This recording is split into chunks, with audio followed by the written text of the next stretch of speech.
Your future is not built by your intentions, it's built by your priorities. Now, there was a story about a young man who finished college and started working in a particular field which was different and far from his natural gifts and inclination. And with time, he realized that no matter how much work he put into doing his job, he wasn't feeling fulfilled, neither was he being as effective as he wanted to be. Now, going further, he went back to study. And while in the course of his study, he came across a particular phrase by an Italian named Vilfredo Pareto. Now, that phrase is actually called the Pareto principle. And what does this principle state? It states that if you are able to put in 20% of your main priorities, if you're able to put in enough effort into 20% of your priorities, you end up getting an 80% return for that 20%. So when you put in 20% of your priorities into 20% effort of into your priorities, you get an 80% return on that 20%. And this led to a very great decision taken by that young man. That young man's name is called John Maxwell, and his book is what we are reviewing today. Hello everyone, this is the Review With Me podcast, and I'm your host and your work reading coach, Mrs. P. Stamino. I hope you've been able to catch up on all our previous episodes and videos, and if you were just watching this for the first time, you're welcome. Please don't forget to like, share, subscribe, and follow. Tag someone who you think needs to hear this. Anyway, we are reading the book Make Today Count by John Maxwell, and we are in chapter 2. Yes, we are done with the introduction and we are done with chapter 1 titled Attitude. Remember, we are dealing with the 12 daily doses that will help make your day count. And the second daily dozen is the dozen of priorities. Now back to the story I was saying. After John Maxwell heard about this principle, he made a very important decision, which I hope that you that is watching this video today will also make. He decided to practice Pareto principle by taking a simple decision. And what was the decision he made? He made a decision to prioritize his life and give focus and energy to those things that give the highest return. So all you need to do is make that decision today. Prioritize your life, prioritize your efforts, and give your efforts or give your focus to the things that will give you the highest return. Not everything in your life deserves to be prioritized. Now, if you're ready to go on, let's continue and find out what the whole gist about priorities is. This means that when you put your focus, your resources, and your energy in the area of your strength, it will help you yield a maximum reward. So imagine that principle, putting 20% of your, giving 20% of your effort, your resource, and your energy to the area of your strength. Just that 20% will yield an 80% increase. So imagine if you now give it more than 20%. So we're going to be looking at how to follow through in the discipline or how to manage or how to follow through the discipline of priorities in our decision making. Now, why do we do this? Remember, we said two things are very important in making your day count: the decision you make, your daily decisions, and the discipline to follow through. So your decision, we're looking at the decision now of priorities, and I hope you take that decision. And then after taking the decision of priorities, you also have to make a discipline to follow through. So let's look at how to follow through on the decision of priorities. Number 1, take back today. What does that mean? Have you noticed that people who naturally don't have anything to do will actually want to spend so much time with you? People who don't have anything to do, they just wake up in the morning and they just want to come and visit you early in the morning. Why would you be coming to visit me early in the morning? Don't you have anything to do with your life? Even if you're working for yourself, don't you have something to do? We have to learn how to use our days. You see, your time is actually your most valuable asset. Your 24 hours which you have is your greatest treasure. Now, if somebody doesn't want to use their own 24 hours, it's fine, but do not allow them try to come into your own 24 hours and take out of it. It's not right. So a decision people should try to make today is to take back their day.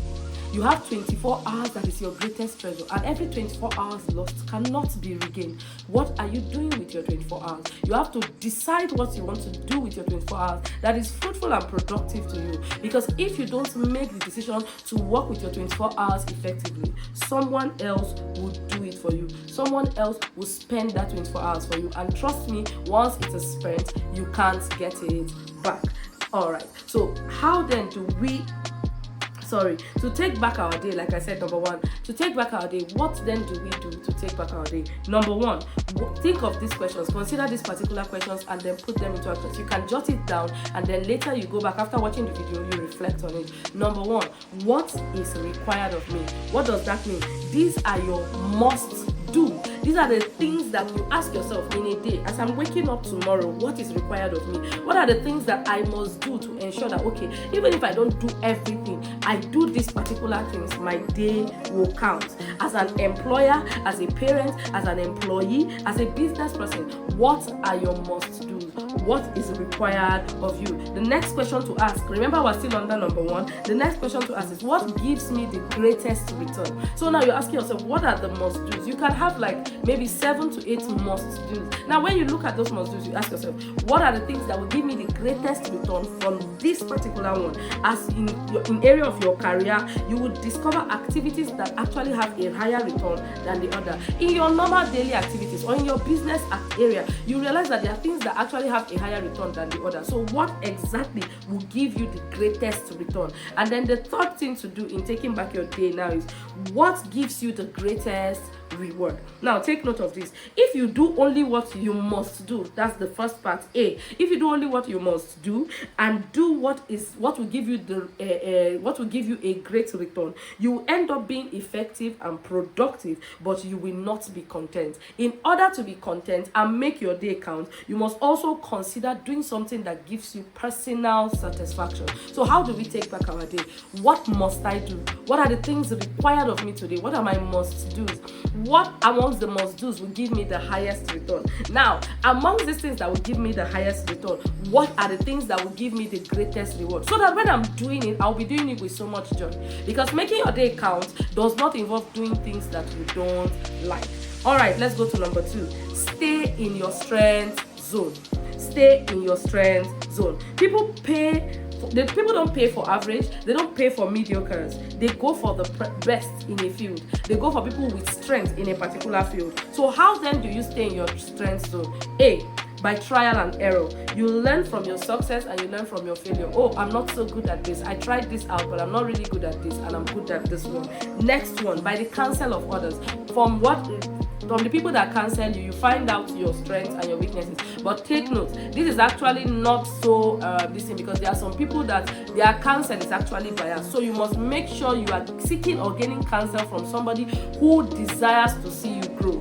The next one is from personality tests. This helps to clarify your natural inclinations and reveal your strengths. Now, that was why at the beginning of this particular podcast and in this space, we started with personality. We started with understanding and knowing your personality, because there's no how you can actually aim to develop yourself without really knowing and understanding who you are. It's actually on our channel. All you just need to do is type why you act the way you do. You will find it there. It's already uploaded. Go through the videos and then find yourself in it. Some other personality tests you can take, DISC.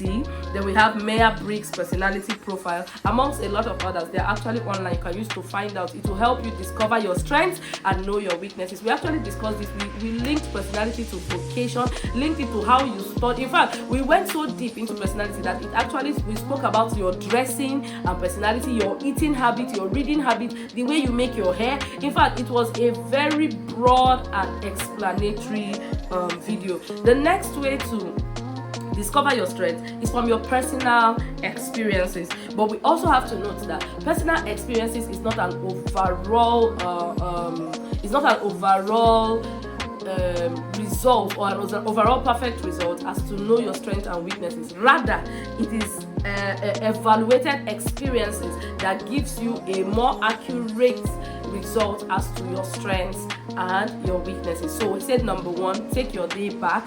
Number 2, Number one, I said take today back, and then number two, we said find or stay in your strength zone. Now, those are the two things the two decisions you have to make when it comes to priorities. Now, how then do we manage the discipline? You see, now we're talking about decisions and discipline. So the decision to make a decision to take your day back, make a decision to stay in your strength zone. Now, how do we manage the discipline of priorities? We have to note that priorities shift very easily. Hence, there must be a continuous evaluation and guiding. So today you can have priorities that are in a particular way, and tomorrow it can shift. I'll use this as an example. So generally, when I wake up in the morning, I have a particular way my day goes. But because of I'm a toddler mom, and I know that with my toddler I cannot shoot videos every time. I don't schedule shooting of my video when my toddler is around. So between yesterday and today, my plans changed, and my toddler was not going to be around. So automatically, shooting videos became one of my top priorities. It wasn't my top priorities as at yesterday afternoon,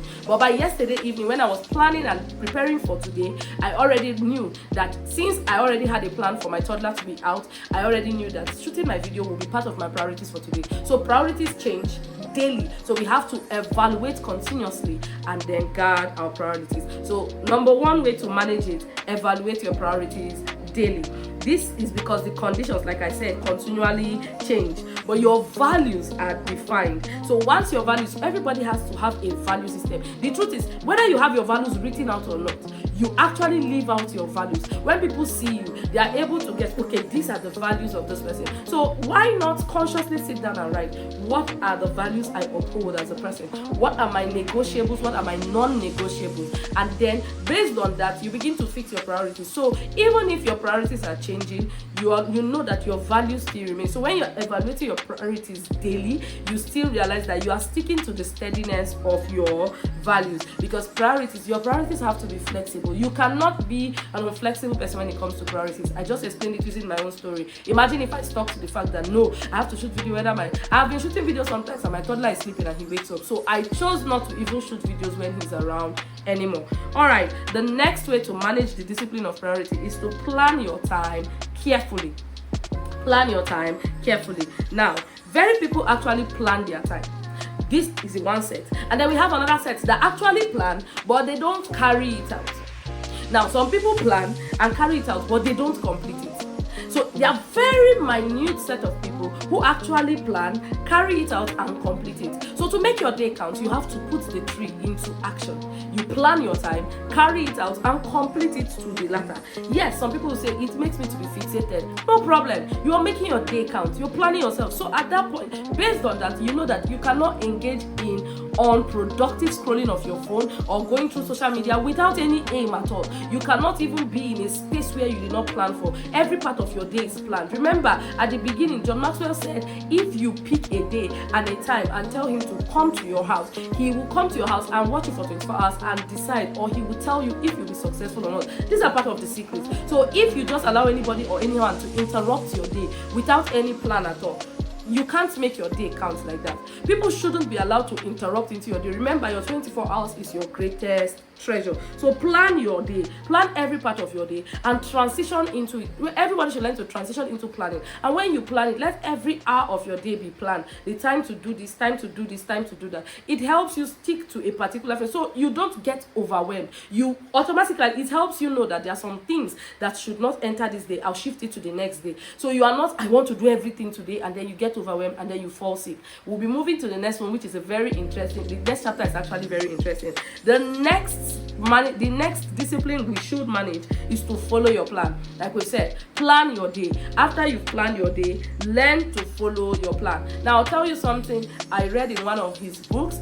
I think he also specified it here, and my coach also talked about it. Learn to put your day in blocks. So in the morning, first and foremost, it has to do with knowing your energy level, knowing which time of the day you are the highest, because everybody has an energy level at a part of the day that is highest, and they have their energy level at a part of the day that is lowest. So you need to understand yourself. You see why we talk personal development without you. That's why it's called personal and develop, but you have to understand your person. So first and foremost, you have to Sorry about that. First and foremost, you have to understand your energy level. When is my energy at the highest? When is my energy at the lowest? And then put your day into blocks. So you would do very tasking work at the time when my energy is the highest, and you would do low tasking work at the time when my energy is the lowest. So for example, you cannot use, if you are someone who is very energetic in the morning time, you cannot use your morning or spend your morning to be cleaning your house, doing chores, cleaning, mopping, washing, because before you know what is happening, you expand and you exhaust your energy.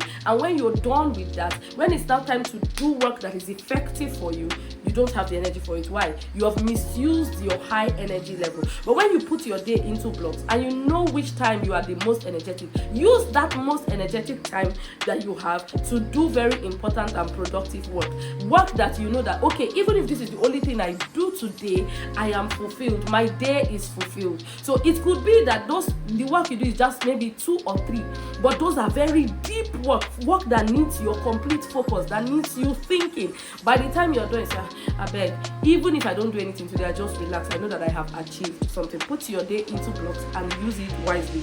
The next one is delegate whenever possible. Learn to delegate.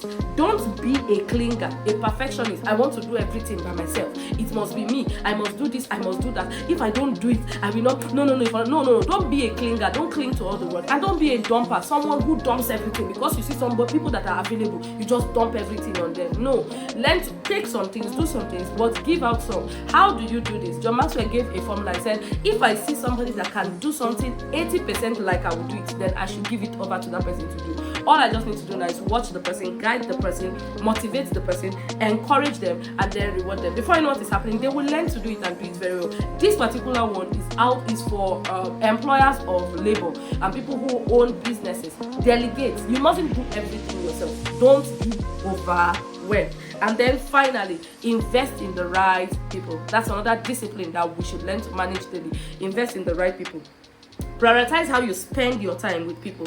Evaluate where to invest your time. It's not everybody that deserves your time. There are some people that when you invest your time in, it will actually yield results, because when you invest in putting into them, you invest in them, before you know what is happening, you begin to get value for what you invested in. Meanwhile, there are some people that no matter what you put, you keep putting, they're like bottomless pits. Nothing comes out of it. That's why it is very important to choose your circle properly. Choose the people. You decide the people to bring into your circle, and then choose the right people that you will invest in. Also remember that when you're choosing the right people that invest in, look out for people that will also invest in you, because as you keep giving, you keep giving. Once you keep giving without taking in more, before you know what is happening, your cup will be empty. You are filling and then you're not refilling yourself. So choose whom you will invest in and add value to them. At this point, we'll be drawing a close to chapter 2 titled Priorities. And based on this end, or rather as we draw this close, I would like to ask you, what one discipline will you be practicing today? Please write it in the comment section and let's hear from you. Also tell us where you watched this video from. We were so excited to hear from you. Thank you very much for staying with me. I hope you really enjoyed it, and I hope you will make the decision to take back your day and stay in your strength zone, and you begin to manage the discipline of planning your day properly in order for you to make your day count. Don't forget to like, share, subscribe, and follow. Invite someone, and let's recultivate once again the reading culture in our society. Thank you very much, and God bless you.